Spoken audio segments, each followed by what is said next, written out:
આજરોજ નર્મદા જિલ્લાના ગોલા તલાવડી ગામમાં પ્રાણ પ્રતિષ્ઠાનું ગ્રામજનો દ્વારા આયોજન કરવામાં આવેલ। આજરોજ નર્મદા જિલ્લાના ગોલા તલાવડી ગામમાં પ્રાણ પ્રતિષ્ઠાનું ગ્રામજનો દ્વારા આયોજન કરવામાં આવ્યું છે અને તિલકવાડાના ભૂદેવો દ્વારા શ્રી ગૌરાંગ પાઠક મહારાજ તેમજ સુપ્રસિદ્ધ શાસ્ત્રી કનૈયાલાલ પંડ્યા તેમજ વાળાના શાસ્ત્રી શ્રી સ્વર્ગસ્થ વિનંતી પ્રસાદ પાઠકના સુપુત્ર હાર્દિકભાઈ પાઠક દ્વારા કરવામાં આવી।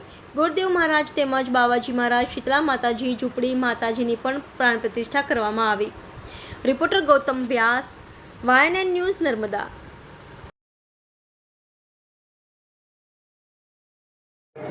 नर्मदा जिला में गुला तलावड़ी गाम तिलकवाड़ाથી લગભગ 6 કિલોમીટરના અંતરે આવેલું છે।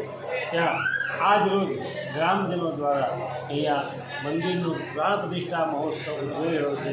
એમાં સિકોતર ગવારી માતાજી, એ સિવાય શીતળા માતા, ચારભાઈ ઝોપડી માતા, બાવાજી મહારાજ, હનુમાન દાદા, ભાવે પરમાત્માના સ્વરૂપ એવા બલિયાદેવની અહીંયા પ્રાણ પ્રતિષ્ઠા થઈ રહી છે। યજ્ઞ યાગાદી સાથે અહીંયા ખૂબ સારો ઉત્સવ થઈ રહ્યો છે। મંદિરમાં ધાર્મિકતા જળવાય એના માટે આ મંદિરની બાજુમાં કાશી વિશ્વનાથ મહાદેવ ગામમાં ભાથીજી મહારાજ અને આ ઉત્સવ દ્વારા ગ્રામજનોએ આ પ્રાણ પ્રતિષ્ઠા કરીને લોકાર્પણ આ મંદિરને અહીંયા કર્યું છે। એના થકી જે કોઈ ભક્તો દર્શને આવે તે દર્શનાર્થીના મનોરથ પરમાત્મા પરમેશ્વરી પરિપૂર્ણ કરે એવી અમે આશા અપેક્ષા સાથે સર્વ ગ્રામજનોને અમે અભિનંદન પાઠવીએ છીએ, ધન્યવાદ આપીએ છીએ અને આવા ધાર્મિક ઉત્સવ એવી અમે આશા રાખીએ છીએ। એ સાથે બધા બ્રાહ્મણો પ્રત્યે અમને આશીર્વાદ પાઠવી તમારી વાત છે।